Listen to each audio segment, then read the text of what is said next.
Hello সবাইকে। তো আমার আরেকটা নতুন ভিডিওতে কিন্তু তোমাদের সবাইকে ওয়েলকাম। ক্যাপশন দেখে হয়তো বুঝেই গেলে যে ভিডিওটা কবের। তো হ্যাঁ, ঠিকই বুঝেছো। এই ভিডিওটা কিন্তু সরস্বতী পুজোর দিনের। সরস্বতী পুজোয় আমি কি করলাম আমি তোমাদের সাথে সেটাই ছোট্ট করে শেয়ার করছি। তোমরা কি করলে সেটা কিন্তু জানাতে ভুলো না।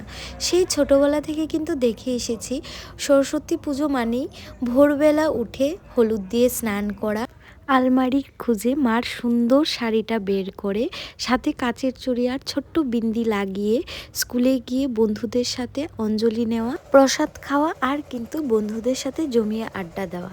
তো এটাই ছিল আমার কিন্তু সরস্বতী পুজোর মজা। তো এভাবেই এই সরস্বতী পুজোর দিনগুলো কাটতো আমার। তো যাই হোক, এই বছর কিন্তু আমার বাড়ির সামনে যে পুজো হয়েছিল সেখানেই অঞ্জলি নিয়েছিলাম। কারণ এখন তো আর স্কুলেও যাওয়া হয় না, কলেজেও যাওয়া হয় না। তো বাড়ির সামনে একটা পুজো হয়েছিল, তো সেখানেই কিন্তু আমি অঞ্জলি নিয়েছিলাম। অঞ্জলি নিয়ে আমি বাড়িতে ফিরে চলে গিয়েছিলাম ফ্রেশ হয়ে আমার ভাইয়ের স্কুলে।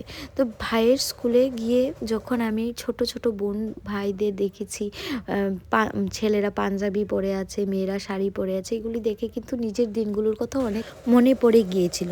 তো আমার সরস্বতী পুজো তো এভাবেই কাটলো। তো তোমরা কে কীভাবে কাটালে তোমরা কিন্তু আমাকে কমেন্টের মাধ্যমে জানাতে ভুলো না। তো আজকের জন্য ভিডিওটা কিন্তু এতটুকুই রাখছি। চলো টাটা, বাই বাই। দেখা হবে আরেকটা নতুন ভিডিওতে। টাটা।